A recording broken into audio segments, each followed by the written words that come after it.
बिहार किसका है? बंगाल किसका है? गुजरात किसका है? महाराष्ट्र किसका है? तो झारखंड सबके बाप के लगे की, झारखंड सबके बाप के लगे की, लेकिन हमारे बाप के लगा, लेकिन हमारे बाप के खून बहा। हम शहीद का बेटा है, मेरा बाप का झारखंड है, क्योंकि मेरे बाप का खून बहा झारखंड बनाने में। हेलो दोस्तों, आप सभी का स्वागत है हमारा और एक न्यू वीडियो में। तो चलिए अपने तरीका से वीडियो को स्टार्ट करते हैं। तो गाइज आज संत कोलंबस के ग्राउंड जाने वाले हैं, वहाँ पर जयराम दादा आ रहे हैं। तो हम लोग 3 को जा रहे हैं, इधर विकास, इधर विवेक है, हम लोग तीनों जा रहे हैं। गाइड पहुँचने के बाद मिलते हैं, तो वीडियो में कंटिन्यू बने।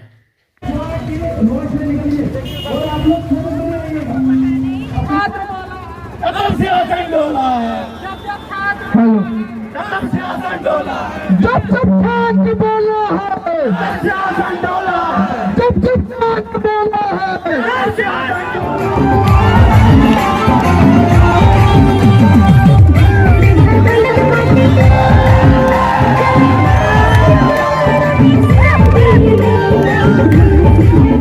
ना विश्राम करेगा ना आराम करेगा, अब जो करेगा जय राम करेगा।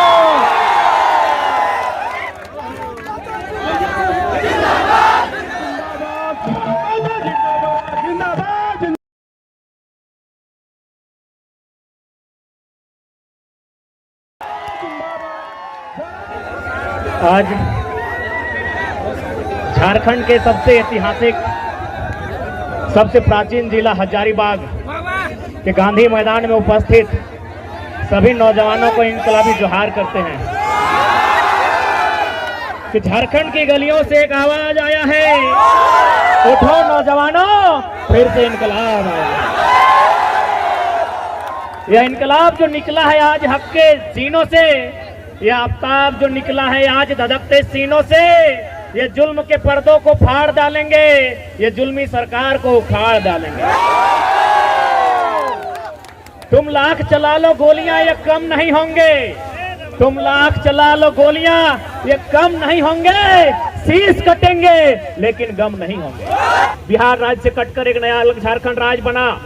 उस समय जो हमारे राज्य के पहले राज्यपाल थे, राज्य के सर्वोच्च रहनुमा माननीय प्रभात कुमार, उन्होंने एक लाइन कहा था कि जिन संसाधन के साथ झारखंड राज्य अलग हुआ है, आने वाले 20 सालों में ये भारत देश का नंबर 1 राज्य होगा। यानी कितनी उम्मीदें थी इस राज्य के सबसे काबिल व्यक्ति को, जिसे राज्यपाल कहते हैं, कितनी उम्मीदें थी कि यह राज्य नंबर 1 पर आएगा। लेकिन आज 22 साल बीत चुके हैं। आज अगर इस राज्य के बारे में समीक्षा करने जाए, आज अगर इस राज्य को जांचने जाए, तो ये पीछे से कभी नंबर 2 पे मिलेगा, कभी नंबर 3 पर मिलेगा, कभी नंबर 4 पर मिलेगा। क्या इस दिन के लिए हमने नया झारखंड राज्य लिया था? एक बात कहिए, यदि हम कहें बंगाल बंगालियों का है तो दिक्कत है? नहीं। किसी को दिक्कत होनी चाहिए? नहीं। यदि हम कहें गुजरात गुजरातियों का है तो क्या किसी को दिक्कत होनी चाहिए? नहीं। यदि हम कहें महाराष्ट्र मराठियों का है तो दिक्कत होनी चाहिए? नहीं। तो यदि झारखंड झारखंडियों का है तो इसमें क्या दिक्कत है? बिहार किसका है? बंगाल किसका है? गुजरात किसका है? महाराष्ट्र किसका है? तो झारखंड सबके बाप के लगे की, झारखंड सबके बाप के लगे की, लेकिन हमारे बाप के लगा, लेकिन हमारे बाप के खून बहा।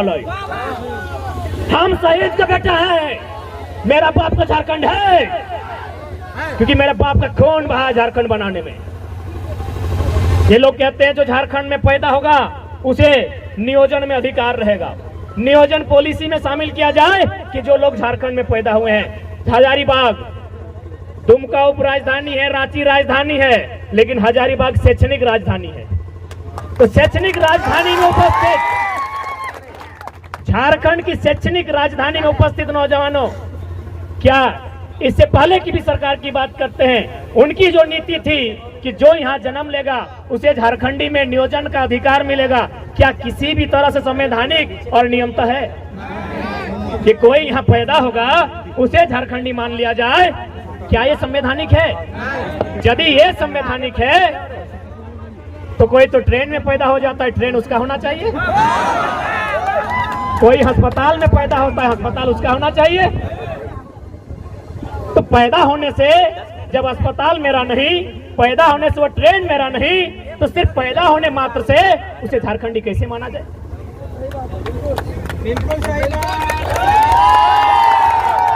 वर्तमान सरकार नियम लेके आती है 10वां 12वां पास। अरे हम लोग भी यहाँ जितने लोग हैं, कोई मामा घर से, कोई मौसी घर से, कोई फुआ घर से मैट्रिक पास किए हैं ना। तो फुआ घर से, मामा घर से, मौसी घर से मैट्रिक पास करने के बाद क्या मामा फुआ मौसी ने हमको वहाँ अधिकार दिया है? तो मात्र 10th और 12th पास करने से पूरे भारत के लोगों को झारखंडी मान लेना कहाँ का इंसाफ होगा? क्यों? हमने किसी के साथ क्या गुनाह किया है? हमने कहाँ किसी के अधिकार को छीना है? दुनिया में हजारों लड़ाइयां लड़ी गई है। एक राजा ने कभी एक रानी के लिए युद्ध किया है, लेकिन हमने जब भी युद्ध किया है इस माटी को बचाने के लिए किया है। हमारा कोई इतिहास बताएगा कि हमने किसी को घर से भगाया है? हमारा कोई इतिहास बताएगा कि हमने कहीं कब्जा किया है? हमने जब भी युद्ध किया है, अंग्रेजों से जब भी मुकाबला किया है, अपनी माटी को बचाने के लिए किया है। जब यह आंदोलन स्टार्टिंग हुआ था, हमें बिहार मूल के एक हाईकोर्ट के जज ने फोन किया था। उन्होंने धनबाद के एक वकील को फोन किया, बोला उस लड़का से हमको बात कराओ। उन्होंने वकील को फोन किया, वकील साहब किसी तरह मेरा नंबर जुगाड़ किया, हमको कॉन्फ्रेंस में बात कराया। हाईकोर्ट जो कि बिहार मूल के हैं, उन्होंने स्पष्ट कहा कि हम आपकी इस भाषा की लड़ाई में बिल्कुल आपके साथ हैं, क्योंकि यदि सभी लोग यूपी, बिहार, बंगाल, उड़ीसा के लोग अगर भाईचारा के नाम पर झारखंड में कब्जा कर लेंगे तो झारखंड बनाए क्यों था? कानून बदला तो मैंने कानून सिर्फ जनता को दबाने के लिए है क्या? कभी नहीं। नेताओं का मन किया तो गाड़ी बदल गया, नया कानून बन गया। उनको मन किया तो 70 लाख का क्रिकेट का मैच खेल लिए। उनको मन किया तो अपनी अर्धांगिनी और आधी अर्धांगिनी के साथ लतरा तो डैम चल गए।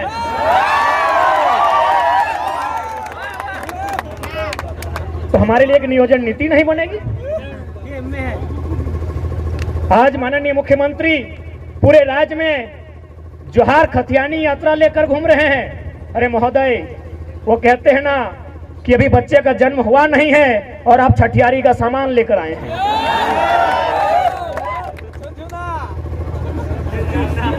इसीलिए किसी ने खूब कहा है कि जनता भूख प्यास से त्रस्त है और राजा साहब सुरा सुंदरी में मस्त है। हमारे छात्र, पढ़ने वाले छात्र, आप गांव में जाइए।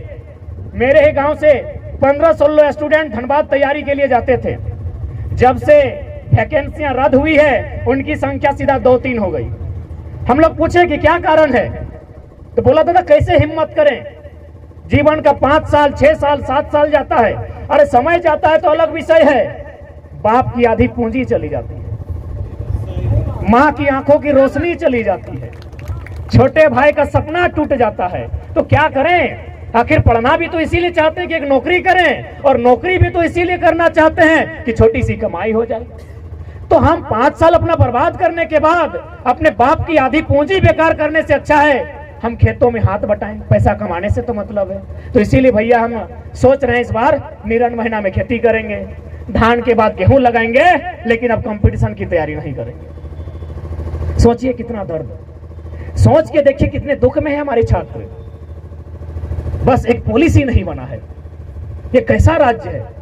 आज अगर इस राज्य में एक पॉलिसी नहीं बनी है तो सवाल खड़ा होता है इस राज्य के तमाम आईएएस पर, क्योंकि आईएएस का काम होता है पॉलिसी बनाना।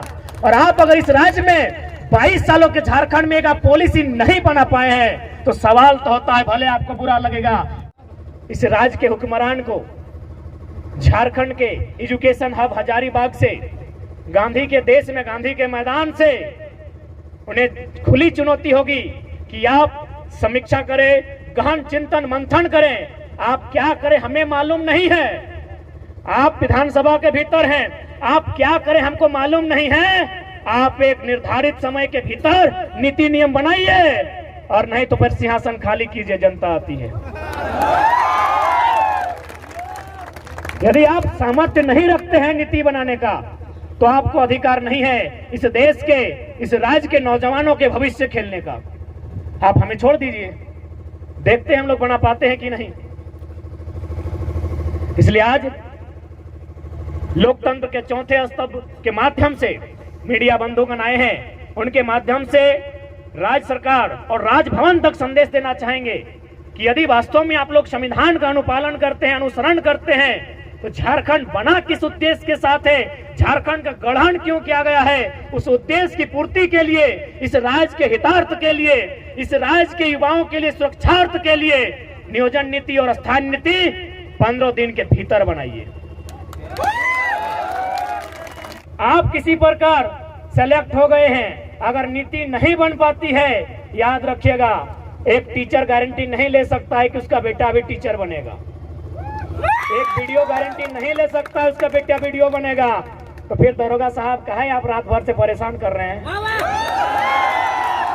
क्या आपका बेटा दरोगा बनेगा? गारंटी लेते हैं? अरे आप ईमानदारी से कहें तो आप अपनी ड्यूटी के लिए लड़ रहे हैं, बाकी अगर आपका बेटा का भविष्य कहा जाए ना, उसके लिए हम लोग लड़ रहे हैं। बताइए आप दरोगा जी का बेटा दरोगा बनेगा? तो काहे डिस्टर्ब कर रहे हैं? गांधी के देश में, गांधी के मैदान में आप आंदोलन करने से रोक रहे हैं, काहे डिस्टर्ब कर रहे हैं? जब भी कोई किसान, जब भी कोई नौजवान, जब भी कोई छात्र आंदोलन करेगा, इन्हीं इंडियन पुलिस एक्ट 1861 के माध्यम से जो लोग पुलिस बने हैं, इनके हाथों में लाठी थमा के दम भर के पिटाना है। बुरा मत मानिए दरोगा जी, आज भी वही काम हो रहा है। आज भी बिल्कुल हमारे भाई लोग हैं, आज भी एक भाई वर्दी पहन के उधर खड़ा है, एक भाई तैयारी कर रहा है, एक भाई प्रोटेस्ट कर रहा है, एक भाई लाठी से पिट रहा है। जंगलों में जो नक्सली बने हैं ना, नक्सली कहते हैं सबका पैंट टाइट हो जाता है, लेकिन हम साफ कहते हैं, कभी सर्वे कीजिएगा पता चलेगा एक भाई सीआरपीएफ में है, एक भाई एरिया कमांडर में है। इसलिए यहाँ पढ़ने वाले छात्र जो प्रोटेस्ट कर रहे हैं, यदि आपकी लाठियों का सामना करेंगे, आपके भाई हैं, और जो झुमरा के पहाड़ में नक्सली बनकर बैठे हैं, कॉपी कलम लेके चेक कीजिएगा, मामा का, मौसी का, फूफा का बेटा होगा। कब समझेंगे आप? हमको समझ में नहीं आता है। हम चाहते हैं नौकरी आप आगे से बचाइए, पीछे से चंदा दे दीजिएगा आंदोलन करने के लिए। दरोगा जी पीछे से दे दीजिएगा, लड़ाई आपके बेटे के लिए है। हेमंत सोरेन आपके बेटे को दरोगा नहीं बनाएगा, उनको दरोगा हमारा आंदोलन बनाएगा। दरोगा जी से निवेदन होगा, डीएसपी भी आए तो सुन लीजिए, हेमंत सोरेन आपके बेटा को डीएसपी नहीं बनाएगा। जेपीएससी देखिए ना, 7 को हुआ है 22 साल में, बिहार में 68 को हुआ है। इसलिए आंदोलन ही आपका डीएसपी का बेटा को डीएसपी और दरोगा का बेटा को दरोगा बनाएगा। इसलिए आगे से नौकरी बचाइए, पीछे से आंदोलन का सपोर्ट कीजिए। यदि ज्यादा दिक्कत होगा, यदि ज्यादा हाथ पांव बंधा होगा, तो कमजोर लाठी चलाइएगा, ऐसा मत चलाइएगा। और ऐसा चलाइएगा तो घायल मत कीजिएगा। हमें घायल होने से डर लगता है, मार दीजिएगा, डर नहीं लगता है। मार दीजिएगा, सच बोलते हैं, ईमानदारी से बोल रहे हैं, डर नहीं लगता है। मरने से डर नहीं लगता है, हम ईमानदारी से बोल रहे हैं। हमको बीमार होने से डर लगता है, बीमार हो जाएंगे तो आंदोलन रुक जाएगा, मर जाएंगे तो आंदोलन दुगना रफ्तार से चलेगा। क्योंकि भगत सिंह ने भी कहा था कि मुझे फांसी ना दी जाए, भगत सिंह ने भी कहा था मुझे फांसी ना दी जाए, बल्कि मुझे किसी चौराहे पे खड़ा कर दिया जाए और गोलियों से भून दिया जाए। क्यों कहा था ऐसा पता है? ताकि मेरे बदन पर चलने वाली एक एक गोली को, मेरे शरीर से बहने वाले एक एक लहू के कतरे को देखकर नौजवानों में उबाल आए। इसलिए उन्होंने कहा था हमको फांसी नहीं दिया जाए, बंद कमरे में फांसी ना दिया जाए, यदि हम गुनहगार हैं तो बीच चौराहे में खड़ा कर दिया जाए और गोलियों से भून दिया जाए। सिंदरी गए थे आंदोलन करने के लिए, वहां के एसडीपीओ 12 थाना की पुलिस और 150 जवानों के साथ खड़ी थी। हमने एक ही लाइन कहा कि डीएसपी साहब सामने आइए, अरेस्ट कर लीजिए, लेकिन उससे पहले एक लाइन बता दीजिए, ये जो जमीन आप खड़ा है, गांधी मैदान से दुगना जमीन था जहां सभा हो रही थी, बोले ये जमीन हमारे पुरखों की है और इस कंपनी ने 2 रुपया डिसमिल लिया है, क्या आपका बाप का जमीन लिया है?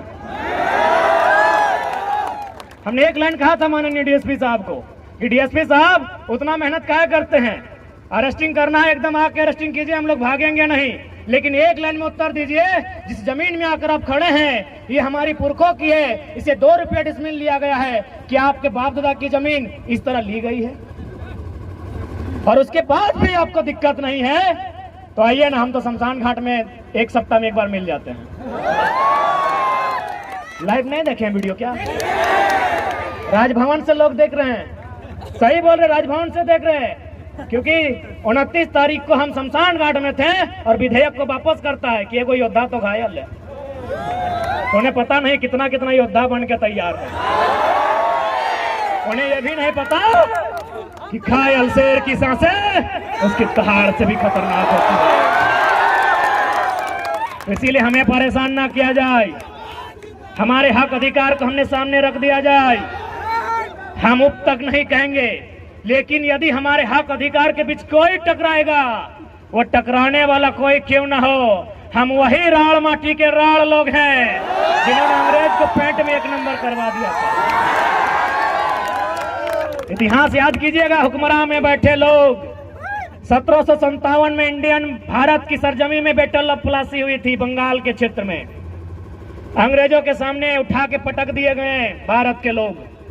ठीक 7 साल बाद 1764 में बैटल ऑफ बक्सर होता है इसी बिहार में, फिर भारत के लोग अंग्रेज के द्वारा पटक दिए जाते हैं, लेकिन जैसे ही वो मानभूमि में आते हैं, चुहाल विद्रोह में उनको हम पेंट में 1 नंबर करा देते हैं।